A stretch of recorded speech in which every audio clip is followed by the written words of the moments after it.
Cole, officially welcome. Corey and I are stoked to have you on the show, man. We are running in similar circles. We've been following you for so long. And so we're just thrilled to share your story today, get to know you a bit, man. And appreciate you joining us. And I'm happy to be here, man. I was happy to see the DM. My strategy has always been like, I never reached out to people. And I'm like, man, let me come on the show, but definitely excited, happy about this one. And if you guys, I don't know if you guys do a video version of this, but if you do, Ryan and I have matching hats today. So I think that definitely drives the point home about running in similar circles. 100%. We're cut from the same cloth, dude. Actually, kind of look like brothers a little bit if you are watching. So yeah, I do. When my beard grows out, it does come in a little red too. So I'm not even kidding. So hey, I love it, dude. I can leave if you guys just want to rock out. I can. You guys, I don't want to ruin the vibe, is what I'm saying. But we'll let you stay, dude. We were thinking about voting you off the island, but we'll keep you. All right, cool. What I love about your story, and I'm not gonna spoil it, but you started very young. And I think that's very cool for people. A lot of our following is young cats that are aspiring investors. You know, a lot of people have their own units, but there's also this group that's like, how do I get started? How do I get to this level of success? And I just really want today for you to walk us through the story on the steps that you took to get where you are today. And you have, you're 27, started at 19, you've been in the game for a little bit. I see you surrounded by so many of the higher level guys in the industry. So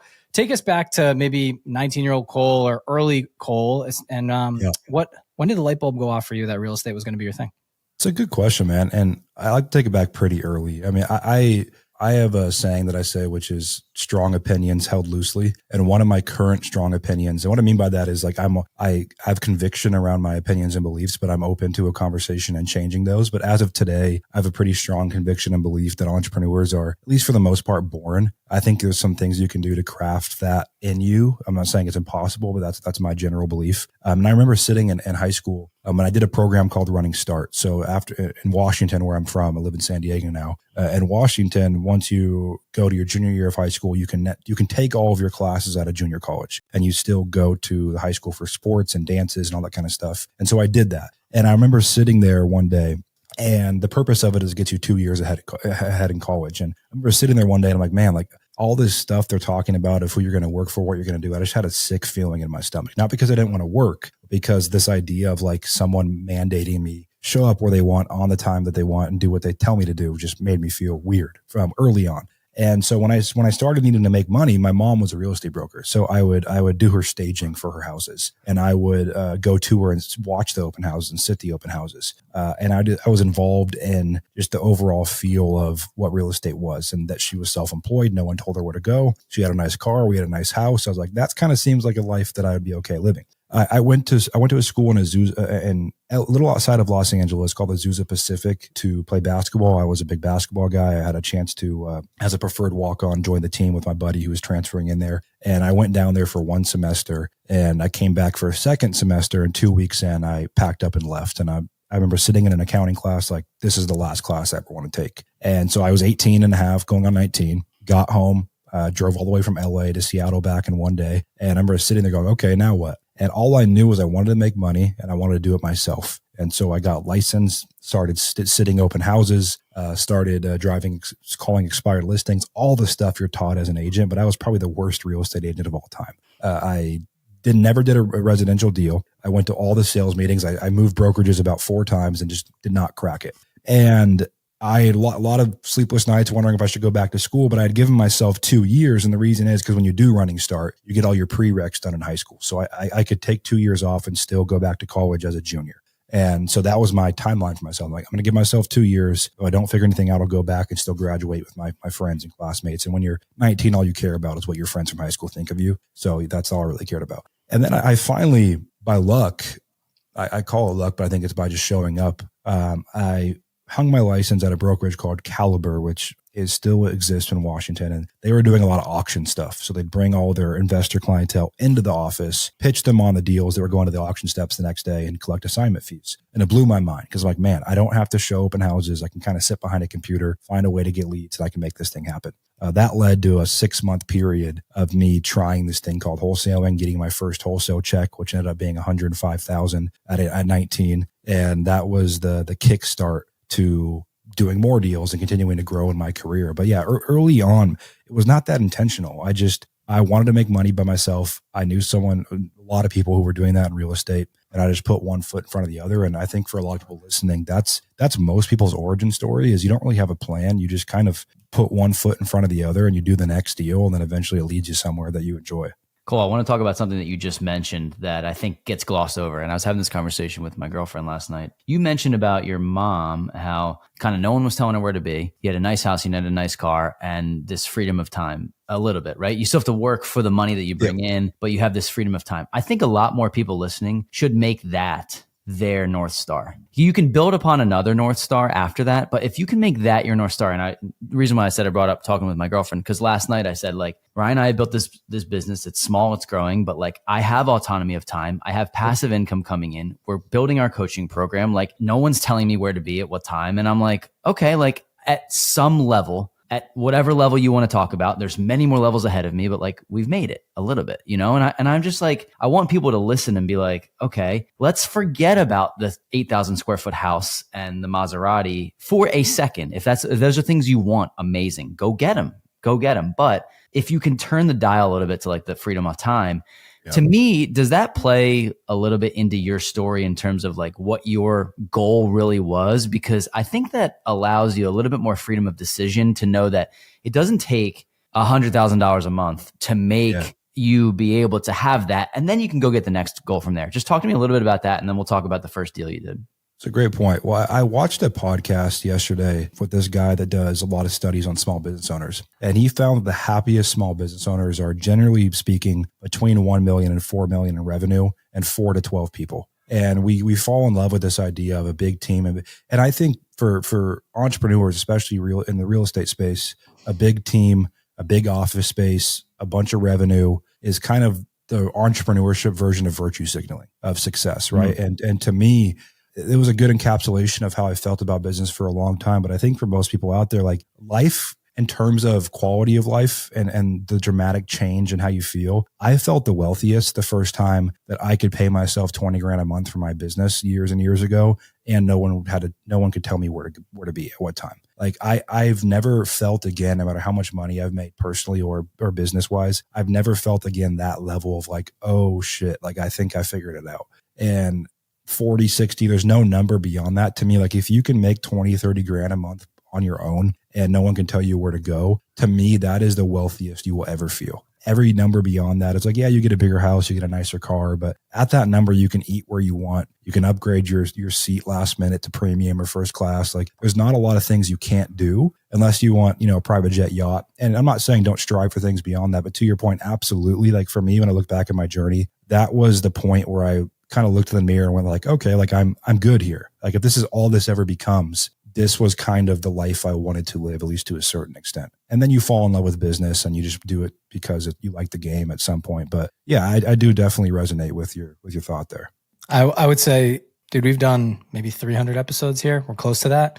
And that was the most articulate and boxed together with a bow on it style or way to say that. And I say that to say so many people have this number that they're chasing, right? Or this thing that they want. And then they get there and they're like, well, I have it now. So what's next? And so I always wondered for people what the number was. Hey, what's the enough number, right? And I think we've heard from a few other people that right around that 20 grand, 20 to 30 clip is where you're like, whoa, dude. But are you going to work for the man to get that 20 to 30K? When it's your time, energy, and effort for your baby that you're growing in your business, I think it's a completely different thing because then you have control of your time. And I just really like the thought of speaking about other businesses because for us, you kind of just hit it perfectly for me. I'm cool with the 1 to 4 range, right? I don't need a bunch of employees. I actually don't like managing people. That's just not my thing. I've always been kind of the lone wolf, worked in sales and lone wolf, I say small circle, if you will, right? And just when other people, there's too many cooks in the kitchen, I feel like a lot. Now, I understand that you have to run a business and you need people, you need to offload and delegate tasks, which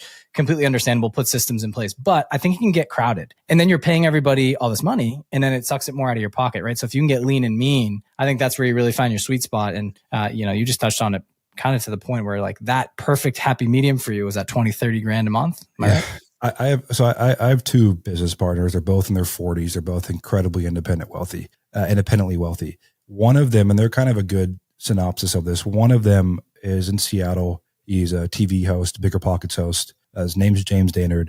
We know James. We interviewed him on the show. Yeah. Great guy. So good buddy of mine. Spent a lot of time at his home. He's been a good friend for a long time, and business partner and mentor. And one of the things that you realize they do upwards of $50 million a year across their lending, residential, flipping, wholesaling, development, massive office, big team, chaos. And he'll tell you that it's chaos. And they make a lot of money. They own hundreds of units. And then my other business partner, Tucker Merrihew, who's kind of another kind of OG in the space.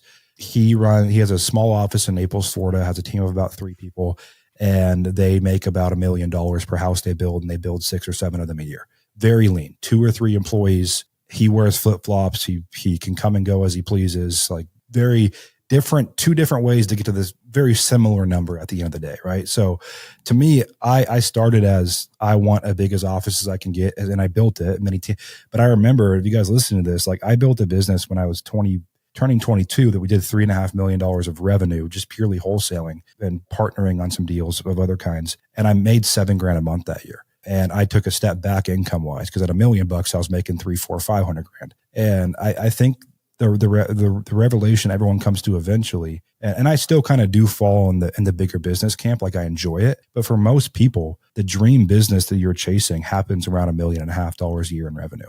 If you keep your profit margins healthy. And the only reason that a lot of people go beyond that is because of ego. They want to tell their friends and family that there is some big hot shot. And the reality is, like, no one gives a shit. And I put that on my story today. Like, you're not cool because you run a business. You think you are, but no one's thinking about you. If not, people think you're weird. People think I'm weird. When I walk into a room and start talking to them, I don't want to talk about like normal stuff. Like, I like talking about business and numbers, and 99% of the people on earth, like, that's weird to them. So that's always a funny thing to me, of the guys that walk into an event with chains on and like, fuck, like I'm the coolest thing ever. And you're like, no one cares.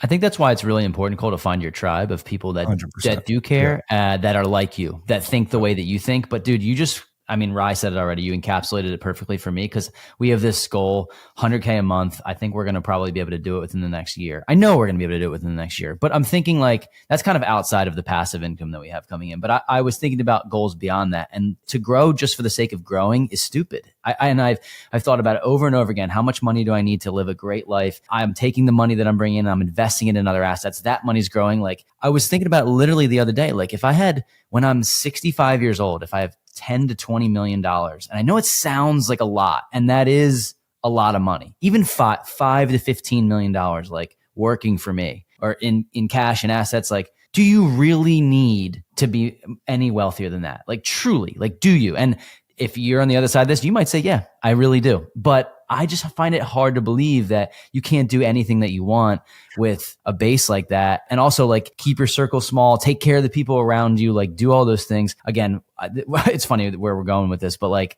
I'll get to your deal in a sec, but I'm very curious, because the conversation went here, do you feel similar about that? Yeah. I do resonate with the idea that, well, I think at the end of the day, like, for me, I've never had a net worth goal number. Like, I'll start there. Like, I've never sat there and put pen to paper going, oh, I want to be worth this much money, because I just don't care. Like, I'm not a consumer. I don't buy the clothes that I have my wife buys for me. I don't buy cars. I don't buy watches. The watch I'm wearing, I bought when I was 19, 20, and I just keep, because really the conversation I have with my wife is like, I'm going to sell it. I don't need it. She goes, you're not going to buy another one. And I'm like, that's a fair point. Like, I will never go purchase another watch, because I just don't care. And so for me, like, not being a consumer, I really just care about, like, we travel a lot. We have nice dinners. We have a home that we like. That's part of what we want to do, is a home that we love. But besides that, like, whether that takes 10, 20, 30 minutes, I don't care. I just play the game to play it. Like, I have aspirations business wise, but I really just like having a team, helping them grow. Building a company is fun to me. It's just like basketball was. So to answer your question, like, I don't know. And I don't think about it, to be honest with you. And I think the ultimate thing that we all build through doing this isn't a number in our bank account, because that can disappear, and that can disappear quickly. It's really the identity that you build of, I can solve problems, I can handle stress, and you can do that again. So that's how I think about it. I love it. In my group chat today, I have some friends that are talking about these new cars they're buying. Some of my friends are buying Porsches and Mercedes, and no disrespect, they can do whatever they want, live your life, do your thing. But I was thinking about, like, I do want a nice car eventually. I'm not a watch guy either. Like, I don't really care. I like buying the things that I like, the nice things, and then letting the rest fall into place. And I really do love what I do. And that, I think, is ultimately where you start winning. But let's talk about, Rod, I know you want to jump in before go ahead. Yeah, I just have a couple thoughts here before we get into the deal, because Cole, it's funny. I keep mentioning like the episodes that we've done, the interviews, but I haven't found someone that I resonate quite as much as I resonate with you. Not just because we look alike. I think just the way you described your lifestyle, right? That's very similar to both Corey and I, right? Like don't get me wrong, there's a couple material things that we want, but if I have a really nice house, control over my time, have the ability to watch my daughter grow up and build a business, I love being creative, dude. Like the marketing arm of this, learning new things and how to weave this in and basically building something from zero and have it being a revenue generating machine. That's something to be proud of. And it takes a lot of hard work, reading the books, synthesizing the information, putting it into a system and building it out. And there's something beautiful about that, man. And I think that's why we all get along in this room, because we've all done that respectively in our own ways. But most people, like Corey mentioned, these gentlemen that are looking to buy the cars, I'm not sure exactly who they are in the friend group, but I know a lot of them are working 9-to-5 jobs. And I know that the payments on these cars are probably close to $1,000 a month or more. And then they are a slave to that dollar and have to go work every day or find a new job if they lose one to go afford that car just to drive down the highway in bumper to bumper traffic to get to work. And I hate that. And I think, sorry to cut you off, but I think there's a valuable point there. Like, no matter what you buy, a car, a watch, and I've bought all the stuff, like by day 9, 10, it's not even cool anymore. Like, it's just another thing that you have to take care of, that you get in and drive. And I think it's a lot of, when you're working a 9-to-5, that kind of keeps you alive. That keeps your soul going for a little bit, right? That next vacation, that next watch, that next whatever. It's like, oh yeah, this is why I'm doing it. So yeah, no, it's definitely true. Definitely true. 100%. There's one last thing I want to touch on, because I've teeter with this. It's like a battle I go back and forth all the time. I was like, I want the Lamborghini, because to me, that it was, as a kid, the pinnacle of success, right? First was $1 million. Great. Check that off the box. Didn't feel any different. Now, granted, a lot of it's in the ground, but another part is like, okay, now I want the Batmobile in the driveway with a nice house. And for me, I hear you, right? Like, I know you've bought nice cars. I've talked to a bunch of gentlemen that have. And they're like, dude, by day 10, it doesn't matter. And for me, I'm trying to frame that. It's like, okay, well, validating it to myself in my head is like, well, I could use this as a marketing piece. I'm probably going to come off to a lot as a douchebag. But for me, this was a goal since I was a kid. And the proof to myself that I did it, it's validation. Even if I can buy it and I don't, that, will I be happy with that? It could matter to you, right? Like, I'm not a car guy, but some people love car. I love golf. So like, I spend an absurd amount of money on golf clubs, and like, I look at those every day and I get happy. And so I think it might matter. Like, to me, like, no one celebrates entrepreneurs. You have to celebrate yourself, and you have to take yourself to a night dinner. And dude, I think, like, if someone's a car person and they want to buy a Lamborghini and they love it, I love it. The question I always ask myself is, if I can never tell anyone or show anyone I own this, would I still buy it? And that really helps me reframe, like, am I buying this for any kind of leftover ego piece from when I was 19, wanted to show the world I was successful? Or am I buying this because, like, I want to enjoy it? And a lot of times it's that question. If I'm honest with myself, I'm like, yeah, that's, if I never could tell anyone I own this, I probably wouldn't buy it. To me, it's a good North Star for myself of the intention behind it for myself. So you nailed it for me. I'll wrap. I know Corey's got some more, and I'm probably talking some golf because he loves golf. But the answer is yes. I would buy it no matter what anybody said, because for me, it's proof that I did what I said I was going to do. And I remember being the kid that saw one driving up and down the road and being like, I would love to sit in that one day and have that feeling. And I want to pull up to places with I say little kids, but like, maybe teenagers or something like that are like, dude, that's what I want. And maybe you find the young budding entrepreneur that just had the dream. He just needed to sit in it. And then his North Stars paved the rest of the way. And I see a lot of videos go out about this. And my favorite superhero is Batman. And I was like, dude, I got to be Bruce Wayne, man. Like, I can do this shit. And for me, I'm building the empire, right? Like now, but then I need my whip. So it's just really funny that we go through this. We're all kids, dude. We could grow up, turn 30, 40, 50. We're all still going to be the soul is the same. We're still kids, right? So for me, I think you validated it a little bit more. And for me, I just have to have it. I keep talking. Now I'm saying it publicly. So I'm just like, one day everybody's going to check me and be like, dude, you just got the car. Shut up. We're excited to see it. You've already said it publicly too. So this is just the check-in number 3. But I think you should do it because it's something that you want to do right. But we can move on. The one last thing I'll say is now, Cole, I've actually taken some pride in having a paid off car and being able to play golf Tuesday afternoon if I want to, So like I've thought about that, and not in comparison to anybody, like not talking to my friends or anything like that, but I've taken pride in being like, people don't really have to know what I got going on. They don't have to know. I love the podcast. And if they want to know, they can come to our social and they can get in our ecosphere and they can get in our, and they can learn, but they don't have to know. These people that I don't interact with, I walk into a grocery store, I'm wearing a hat and a t-shirt, and like, I'm not suggesting that I'm worth a ton of money, but I'm just saying I do have freedom of time, and it makes me feel comfortable that like, yeah, I'm walking into my 2012 Lexus. It doesn't matter. It truly doesn't matter. So we will get to a point where I feel like we upgrade our life at the time that it feels comfortable for us. And I'm good with that. I also take pride in the fact that I bought property years ago that my mortgage is super low, and I'm just like, my expenses are low and I can handle any storms or something negative that comes my way. But let's talk about this 100K deal, because I think it puts people in this whole thing in perspective. Like, wow, somebody that is 20 can do this. Like you can make 100K on you can escape that. That would escape the 9-to-5 for a lot of people, $100,000. So just talk to us about that deal and how that came to be, and like how that started to change your mindset to be able to do bigger and better and things. Yeah, absolutely. So, when I was getting started, I never envisioned in my mind doing like a $10,000 deal. I knew those were happening, but I saw some guy that I'd known that posted a $40,000 check on his Instagram and was like, I want a big deal. Like, I don't want a $7,000 deal. I want a big deal. And that's all I thought about day in and day out. And I've never done another deal like that deal. It came to us from an agent. We convinced some developer that he could build a third story on the house and he could connect it via Skybridge to the ADU. And he loved the idea for whatever reason. And we got it for like $830, sold it for like $940. It was in a pretty expensive area in Seattle. And that deal for me, funny enough, I went to the title company, picked up the check. I paid the agent. I had a business partner, so we split the proceeds. And I remember sitting in I'd bought in before this, I'd bought in front like a little like BMW 3 Series. And I went and whatever they call it, like powder coated the rims black and like had my little bootleg Batmobile.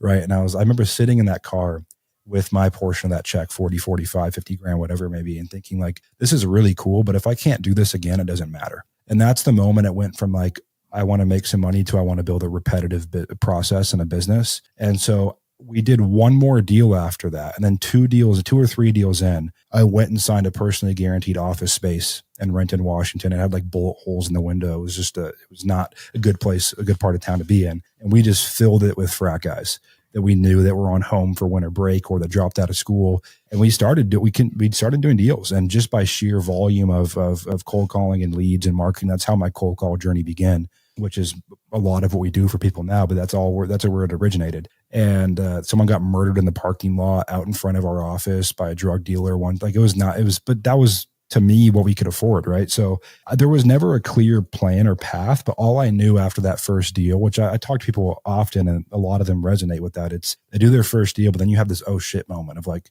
can I do it again?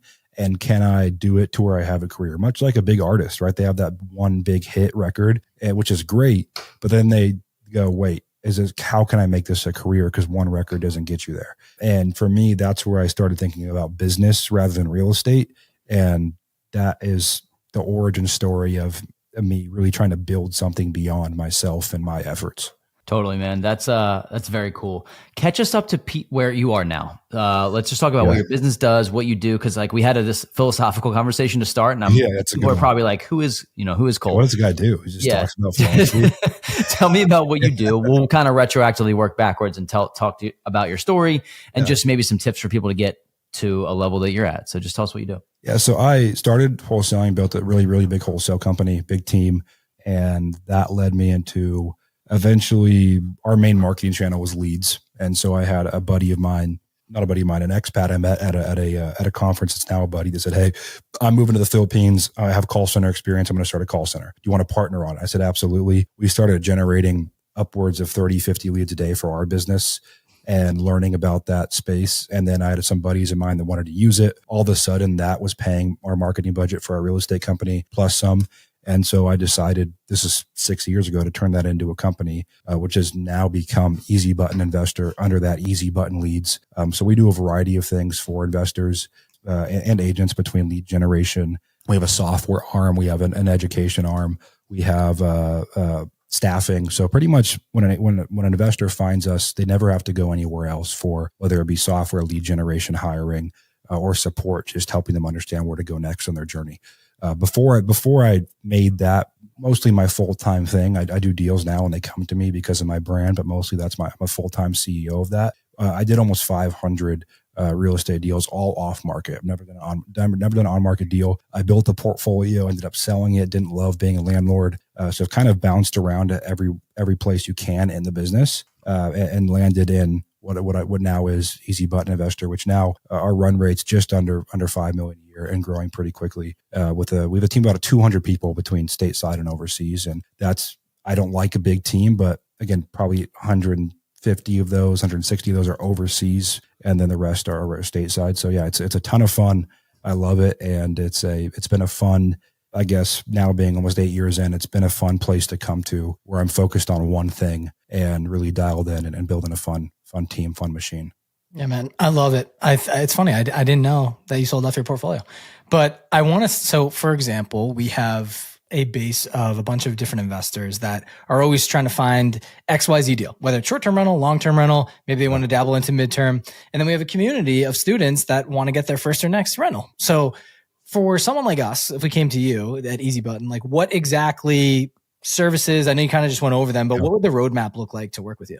Well, generally speaking, it depends who you are and where you are. Like if you got into our funnel by listening to our podcast or by following me on social media, and you're brand new, we'll put you in just our, like we call it the off-market method. It's $27 a month where you can learn everything about sourcing your own deals. You can get the equipment and tools you need to do so. You get around a couple hundred people who are in there that are doing the same thing. If you're experienced and you have 3, 4, 5 years of experience, 2 years, and you're doing deals and you just want to put it on steroids, we put you in our Easy Button Leads program, which is where we send you leads every single day. Plus you get a dedicated coach to help you build your business around those leads. And then if you're very experienced or you're newer and just want everything, you want us to help you and take care of your software, your lead generation, your staffing, one-on-one business plan. You want infinite one-on-one success coaching with the team of coaches that I built that are actively scaling businesses.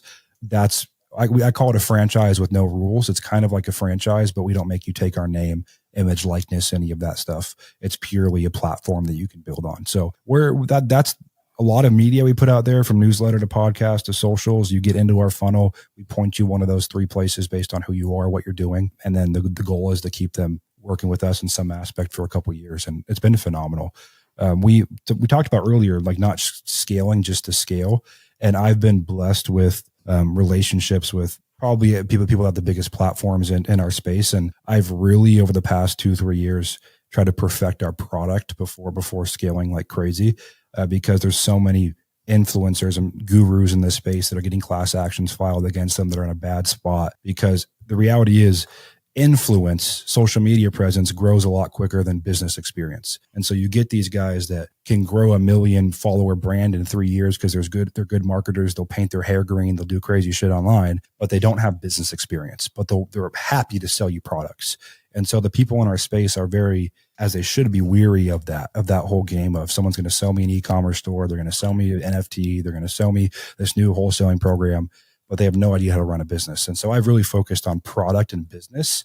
And most people that come to us work with us for months and months, if not years, because I feel like we've built our business with product first, not audience first. And I can't speak to that enough. I love that, man. I think it relates a little bit to what we've done in the sense where we started our podcast on our social media platform talking about our real estate journey 5 years ago, and we didn't sell anything for 5 years. And the reason, and it was kind of strategic because we're like, look, follow along. We're authentic. We just want to be ourselves. Like, this is the story and the journey that we're going on until we get to a point where we feel like we can bring value. We don't have anything to push your way. Now we teach people how to buy their first and next rental property, but it wasn't until I felt like, hey, go look at the resume that I could say I could even feel comfortable doing this. And I think that goes to a lot of things. We get messages all the time now, Cole, and I find it extremely interesting. I do not knock the hustle because I love it. The 18, 19, 20-year-olds, I see their kids in high school and they're like, do you need appointment setters? Do you need closers? Do you need they're like, oh, I can build an entire back-end system and do all your email marketing. I can do all your funnels. And I think I respect the hustle, but there's a lot of people out there that are trying to push things that they haven't even really done yet. And I have always said, like, if you could get in the game and give your value away or whatever value you think you have for free for a long time. And I look at Ryan and I had done that with the pod. Like, we just gave it all,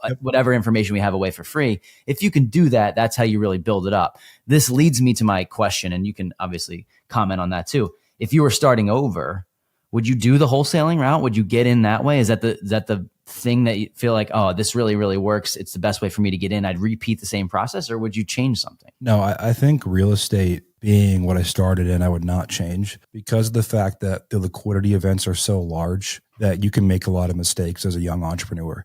If I went right into trying to run a service business, one, I'd have no idea what I teach, what that actually looks like in practice, which I do agree with you. I'm not a big fan of people selling things they have not done. And there's variations of that, but I think the moral and ethical line in our space has gotten pushed so far that even what someone calls ethical to me isn't what I would call ethical. And I made mistakes in my journey in my career, and I think that's one thing that everyone does. And going on the Bigger Pockets podcast at 21, I had so much when it was kind of still the Bigger Pockets podcast. I don't really love what it's become, but I had so much influence come my way, and I didn't have all the business experience yet, where I definitely made some mistakes. But I think when I look back at my journey, I never had the intention of being an influencer or a guru selling products that way. I loved business and real estate. If you don't have a brand, doing real estate is an amazing way to make your money. And it's a hard business. It really shapes you as an entrepreneur, learning how to manage cash flow, learning how to run a business. And so, yeah, to answer your question in a very roundabout way, no, I wouldn't change that. And to be honest with you, when deals still come my way, I still love it. Like, I love doing deals. I love putting deals together. So no, not at all. I those couple hundred deals that we did, I loved every minute of it, and I would not change that at all. It was a very hard decision for me to prioritize easy button investor. But to me, I can't get to my goals if I'm the CEO of 2-3 things at a time. It's just impossible. I love that. Picking a lane, sticking to it. It's I think every entrepreneur has gone through this, or small business owner, where you spread yourself too thin and you're trying to do a million things at once, wear a million different hats, and just, you feel like an octopus. You're like, dude, just like arm going left, right, dishing different things out. And so it's just, I get it. And we've had to cut off a lot of things too. And we're like very in one lane right now. And it's tough. So I did want to ask you this, because I noticed, I saw it on your social, but then obviously it plays to your story too. It did seem like at a young age, you got around a lot of high level individuals in this space. And we are very big proponents on paying to play, getting around a mentor or a group of people to elevate you to the next level. Get around people that are 5, 10, 15 years your senior of experience in what you want to do. Can you talk to that, how you got in the right rooms and what your strategy was there? Well, I think I started how everyone does when I got into real estate, and I sent like 100 messages in Seattle of like, hey, can you get a coffee with me? I'd love to pick your brain, right? Like, I get those all the time, and everyone goes through that part. I feel like, where they like don't really understand the back and forth dynamics, and of course got no responses. And then I did a couple deals, and then by coincidence, one of the largest flippers in our market, Taro Yarber, who I'm really good friends with, his business partner, quasi operations manager, was at LA Fitness, where I went and played basketball every evening. As I was just started like I said, I got the office, and right by there was an LA Fitness, and I was on the treadmill one night, and he got on next to me, and I'd seen him at an event, so I knew who he was. And I'm like, I'm going to try something different. Instead of being like, hey, can I get a coffee? I'm just going to offer him something. And that was before Gary Vee was online talking about like, oh, just offer to work for free, but yada, yada, yada. And I just said, I'm going to try something different. And while on the treadmill, which is kind of creepy. And when he tells the story, it sounds very creepy. I kind of like stopped my treadmill machine. I looked over at him like, are you Nate? And he was like, he's like mid sweat, mid treadmill session. He's like, yeah, I'm Nate. And I'm like, well, man, like I think I've built a really cool CRM for our business. I'd love to build it for your business for free. And he was like, show me it. And I opened my computer and my phone, and I showed him there. And while we were there, he called Taro, and he's like, hey, I think we should meet with this kid. We have an issue around our CRM, which was, to me, luck at the time.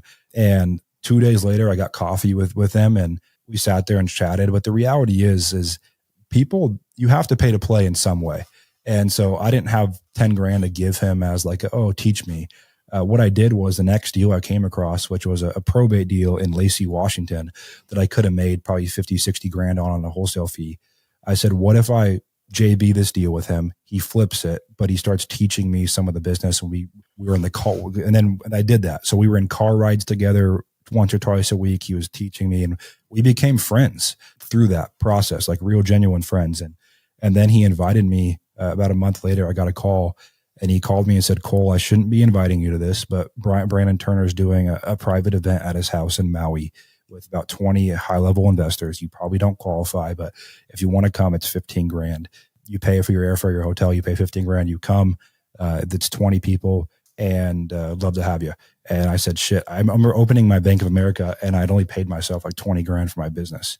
And I'm like, okay, like I live at home still, like there's no real risk here for me. And so I said, yes, I paid it. I went, and in that room was, before they had social media presences, was James Daynard, was AJ Osborne, was Brittany Arneson, was Ryan Pineda, and a lot of the people that have become kind of household names in our space were sitting in that conference room. And they kind of just, I was 20 years old, I think, at the time, and they kind of just adopted me. Really is what it was. I just got to know them over a 5-day period in Maui. James was in my market. I would say James is like a brother. He's like family. And a lot of those people I just became really close with. And when I was there, the only thing I focused on was just asking questions. I didn't care to tell them how cool I thought I was. I just wanted to know everything about them. And to you guys listening, like that is how you build a real relationship. You bring value. I brought Taro that deal. And I brought a lot of those people in that room deals. And then you be more interested in them than you are trying to make yourself seem interesting. And people who are successful, they want to help people who they feel like are them 5 years ago, 10 years ago. And I know that was a longer story and a longer answer to your question, but that was how it all started. And then 99% of my phone calls with James, with anyone now, I'm not talking about business. I'm talking about, family. I know his kids well. We travel together. It's personal stuff. So yeah, just build authentic relationships. There's got to be some value at it first, and then just be interested in them. And people will want to help you if you're genuine, if you're not a dick, if you want to learn about them and they can tell you're not there just to make a quick buck. And I've built really, like I tell people often that the most valuable thing that I've built isn't my business, my bank account. It is my relationships with people, where I could start from zero today and be back very quickly with one phone call. So yeah. Yeah. So I'm laughing because I know that was a lot. Yeah. I don't know if you guys like long answers like that, but I like to give people like a full context of my answer. Yeah. That explanation was so great. It was so perfect. It spoke to everyone who's listening, who's trying to figure out, like, are they charismatic enough to win in this game? And I filmed a reel yesterday in my car. I didn't invent it, but you validated it. It's reverse charisma. Chris Williamson basically told me through his podcast, not personally, what it means. And basically reverse charisma is exactly what you just said. I'm not going to try to be the most interesting person in the room. I'm going to try to be the most interested person in the room. Yeah. In other words, when you talk to people, you make them feel like the main character. And then they're like, I want to be around that person so much. I don't know what it is. And then someone says, oh, what it is about them. And they're like, they didn't even tell me anything about themselves. I don't know. But I just felt like the main character. They ask me questions. They're and genuine interest, not BS interest, like truly. And to me, reverse charisma is kind of like you encapsulated there. And I think anyone can do that. Not everyone has to be able to talk in front of a microphone or in front of a group of people. But if you can ask the right questions and then go take the questions, figure out the answers, and then bring actual value based on what they told you back, you're going to be light years away. You didn't just bring value. Like, no one wants a value exchange of $15 lunch. They want the value exchange of, hey, build me the CRM. And I don't know how you knew that, Cole, because that's well, maybe I tried the other way first. I tried to just ask people to coffee, and so I knew that didn't work. And so it's kind of I didn't have any magical like insight. I just knew that what I tried didn't work, and so I tried to just add value. But I think the biggest thing is like, just don't be a weirdo. Like when you meet people that you want to get around, like they don't give even if you were massively successful, like there's an example of this. I was at a BPCon in San Diego, and Brandon, a bunch of the guys came over to my house, and we were all hanging out by the pool. And this one guy came who now has an indictment against him, but he's like, look at my bank account. I got like $40 million in it. And which is like a lot of money. I mean, he's successful, but no one gives a shit. Like people, especially people who run businesses all day, most of the time when they're hanging out in the evening, they're not even talking about, but it's not like it is in the movies. Like they're not there strategizing on business. They're laughing and doing anything they can, but thinking about business. And so if you guys get into environments, if you're listening to the show, which it's once you're in that environment, you know how you stand out? It's by you be personally interested in people and not just ask them business questions all night too, because it's like when I go golfing, like I'm golfing with a buddy today after probably the 2 or 3 p.m. We probably won't talk about business for longer than 30 seconds the whole golf round. Yep. I love it, dude. So there's a lot to there. And I do appreciate the long-winded answer because it gives so much clarity to your story. And first of all, Corey, I never even heard of that reverse charisma. It's such a great way to say that. Like if someone asks me what our superpower is, it's hard to, I'm not a magician with numbers. I'm not the most creative person in the world, but I think we have the ability to amplify others and put them first. And I think that, through the podcast, right. And make people feel good. Right. And it's cool to be able to label that as something now, but Cole, to you, first off, I just want to talk to people that are young budding investors or aspiring investors or entrepreneurs, small business owners, whatever it is. If you feel like you're cut from a different cloth, you don't want to, kind of mend the mold and follow the same path that everybody else is, the 90% of people, right? You did one thing really, but you did it twice, was you took action and you took a risk, dude. I think so many people get confined to a little box and they're very conservative and they don't take risks in their life. There's no way if you didn't pause that treadmill, stop walking and running, whatever you're doing, and just shoot your shot. You would have had none of these relationships. Taking it a step further, when you got offered to go to a private event, but you had to spend $15,000, you said, I barely have this, but I'm good. Let's do it. You took the shot, dude. And that was probably one of the most valuable things you'll ever do. You'll look back 30 years from now. You're probably looking back now, but like that moment where you got adopted by maybe 5 to 10 of the most influential people in our space, in our niche, it's unbelievable, dude. It's like you found Bitcoin at $1. And think about it, because all these people, this is pre-social influence in a way, or early on, and they all blew up. I know every one of those guys has blown up, and I look at their presence. Pineda's got an insane business that he runs with all these different levers. He probably helped you get to that point or taught you something there, at least a little sliver. Brandon Turner, 7,000 plus units. Like all these guys, dude. James, you're a business partner now. We already talked about him. So I'm just so pumped, dude, because you're a real life living, breathing story that this is possible. You just have to take risks. And when opportunity presents itself to you and gives you the door, you have to walk through it, because there's so many times people won't do it and they won't spend the money to go do something because they want to, they have to spend it on something else. To live like others don't, you have to do the other things that they don't. So I'm just proud of you, man, for, Thanks, taking the shot. You made it and you built an incredible life for yourself. But what I really like about you is you're just real, man. And we've talked about a lot of different things. There's a lot of fluff in the space. You're far from that. And just, giving the real of real. And I happy to share a room with you, man. I don't have any question for you after that. I'm sure Corey has one for you. I just wanted to say, like, dude, I just really appreciate being in this moment with you. And I think you're a G, dude. I really do. Appreciate it, man. Yeah. Kind words. Yeah. I mean, I think you guys listening, one of the things that popped in my mind as Ryan was giving me a very kind compliment. I appreciate it, Ryan. Was the reality of, like, I think for me, like I really just attached myself from what's in my bank account. And I think so many of us build this identity around how many dollars are in our bank account. But one thing I learned early on is people scale faster than anything, and never be hesitant to invest in someone you want to be around.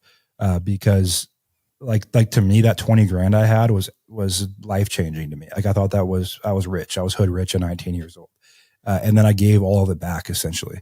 But that unlocks the next level. And I think for me, like I've had quite a few one-on-one clients I've worked with over the years. And one of the main things beyond business we always talk about is separating your personal identity from your business, because business is up and down and all around, no matter how successful you are. Look at Elon. Stock tanked like 50% this year. And so, like, if you do not have a personal identity that expands beyond what's happening in your business, it's impossible to make it a decade or longer. And I can tell you guys have built that and work on that a lot. But to me, the people that suffer the most are are actually the people that make the most money, but don't have an identity beyond their business. And every day is suffering, because every dollar they lose, every lawsuit they get into, every issue that happens is like this massive personal identity blow. And it ends in really rough places. Without a doubt, man. The thing that I focused on the most now, Cole, I have been in the last couple months, is showing up for people. And it's not just my family and friends, but like people that I'm with in business, and Rye's like a brother to me. So that goes without saying, but I'm talking about our clients, showing up for them, showing up for people like you. I give this example, I'm not trying to toot my own horn. I'm just giving you the whole example of, we had Henry Washington on our podcast. We hadn't talked to him in 3 years. Yep. And we chopped it up like we'd been talking every single day. And he goes, yo, could one of you guys come on my coaching community later this week in 2 days? And I was like, yes, dude. I didn't even think, like, I was like, yes, like I'll do it. And I wanted to show up for him. He asked me a favor. I created connections. People found value in it. And I'm just giving an example of if you have to go that extra layer. Ryan and I'm not going to say the exact dollar amount because it probably has changed. So I'm not trying to blow up a spot, but Ryan and I paid Rich Summers. Many people know Rich Summers to be in his content community, tens of thousands of dollars. And I found value in being close to Rich. And I thought, you know what? Like, he can teach us a lot about content. He can teach us about podcasting. He has a bigger podcast than us. He has a bigger social following than us. He seems like a real dude. We've gotten along great with him. If I text him, he answers. It's now this symbiotic relationship that some of them aren't made naturally. Some of them are made by paying, and you made yours by paying. They respect you for investing in yourself. Ryan and I, it was the two of us, so we could handle the money. But now I have this relationship where I've interviewed all these people from his network. We got Mikey Taylor on our podcast, like somebody that I have no business speaking with. And I just think that you have to know when to jump and when to pay to play, and you're going to make mistakes too. And that's the thing, is that allow yourself to say, yeah, I'm going to screw this up a couple times. Ryan and I spent $50,000 on something we didn't even use. It's like, okay, like I'm not going to go where to what, but I'm like, that is the thing that's like, if you're not afraid of the end result being negative, then how can you really lose in the end? It's just, you keep stepping up to the plate and you keep making it happen. And sorry, I'm on a little bit of a rant, but I like the point you're making. Yeah. I just think that if you're listening to this podcast and you want to be in rooms with people or you want to be like them, there's oftentimes a way to do it. And you can either offer your services for free, or nowadays you can pay to be around those people. And it's been rare that I've had an experience where it wasn't worth it. Even losing that $50,000 was so worth it. It taught me, okay, what do I want to be involved in now? And what I could afford to lose it. And I figured out the next path and the next pivot. And life is about that over and over and over again. 100%. So the couple last questions I have for you is, where are you going with your business? Like, what do you want to do in the next, let's say we're having this conversation for people that are listening, we're talking in March. It's probably going to come out in April, but like March, April 2026. Do you have a 1-year goal? Do you have a 3-year goal? Where do you want to take this thing? And what's next? Yeah, well, I don't really have like a personal financial goal. I mean, what Easy Button Investor is becoming is a single sign-on solution for real estate investors and agents, where they log on, whether it's lead generation, CRM software, the education that they need, everything's in one place. That's always been an issue that I've seen since I got into the space, is you have to go so many different places to learn each piece of the business. So that's the big solution we're driving towards, working towards as a team collectively. And whether we hit it in 1 year or 3 years, I don't really care. I'm making plenty of money and have a ton of fun doing it. So yeah, that's really the vision of making content, connecting with people. To your point, like you guys listening, the reality is that like relationships that you're looking for in business as adults, most of them are made with money involved. That's just kind of the way it works. Getting in a room, going to an event. It's kind of just the way the world works. I meet people 2 ways. One, through Instagram or social content. 2, they pay to come to an event I'm speaking at or that I'm hosting. Or 3, my wife introduces me to one of her new friends' husbands. Those are the 3 ways that I may be able, right? So that's kind of just the reality of being old and in business and weird. So yeah, no, that's what's next for me, man. I do everything I can to stay focused on my one thing every single day, and play a lot of golf, travel a lot, hang out with family. But to me, the biggest change in the past year has been I shut down 2 businesses that were doing multiple millions of dollars per year just to focus on one thing. And that was the most difficult thing I'd done this year. So now it's actually feels pretty easy because I'm taking 100% of my time on one thing. And it's very frictionless in relation to being in chaos for so long. So I'm enjoying it. I don't have a personal net worth goal I need to hit in the next 2 or 3 years. I don't have a personal income goal. I make enough money to pay bills, invest, take care of my family. And for me, that's kind of what it is. And I'm 26, so that could change next year. Right. But for me, that's kind of where I have gotten to, as I say, as my prefrontal cortex has kind of come online here in the last year. I can't believe you're 26. It's not. I don't know why. I don't. I feel like Rye probably feels the same way. But the thing is, like, when you're self-employed from 18 to 26, 27, it's almost a decade of your most formative years. Like, I've just gotten my ass kicked where most of my friends are late 30s, early 40s. Like, I have very few friends that are 20s. That's by the guys that I hang out with, that I golf with, that I spend time around. Everyone's 30s, 40s, 50s, because like that's the crowd you have to run with if you're in business and you want to, and at a young age, right? So, and that's not with any ego. Like I hang out with people my age too, but it's just I get that comment often of you seem like you're 45, and the reality is I've been in enough lawsuits. I've had enough employees quit, sue me. I've been around business long enough where you either have to mature and become someone that people want to work for, or you don't and you shrivel up and you quit. And I've always chosen the first option. Dude, you're just, man, what I will say is, like, I'm trying to encapsulate. I wanted to say you're an old soul, but you're not. You've just you're seasoned, dude. That's what you are. Like, the reason is you're 26, but in business years, you're 45, bro, or 50. You know what I'm saying? Like, because you've surrounded yourself with these people and you've evolved in business. You've seen stuff that people your age just haven't seen. And I say this because Corey and I are 3 years in, or whatever. It's 5 for the podcast, but like business wise, building things out. And we're like, man, we're getting slapped around here. But if you show up every day, you have those amazing days. And I just want to, overall, dude, I know we kind of got to our time here. I just want to say thank you for joining us today. This is one of the most refreshing conversations I've had in a long time. And I think it felt more so like we were just having a drink, having some dinner, golfing, whatever. And we got to just chop it up and learn about you. And you're the type of person I want to hang around with because you've built something incredible, but you're real, you're down to earth, and you show people what's possible. So I just want to say I appreciate you and thank you for joining us. If people love the show just as much as I did, and they want to get in touch with you, maybe network, maybe, integrate into your business if they are an agent or so, how can they get in touch? Yeah. So if you guys need leads for your business, easybuttonleads.com. We've spent 7 years perfecting our product, and we have a lot of clients been with us for 3 or 4 years. We're really good at what we do. If you guys want to reach out personally, I'm at Colby Johnson on every platform, from Twitter, LinkedIn, Instagram, YouTube, all over the place. I respond to all DMs myself. So I'm very responsive, and here to help, happy to help. So yeah, that's the kind of rundown. Beautiful, man. Great to get to know you, Cole.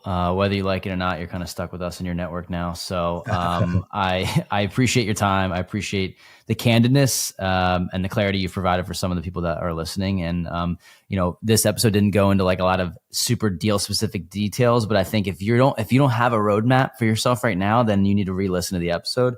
Cole dropped, a ton of knowledge on us and did it with class. So we appreciate it, brother. Thanks for coming on, and looking forward to staying in touch. Thank you, guys. Appreciate it.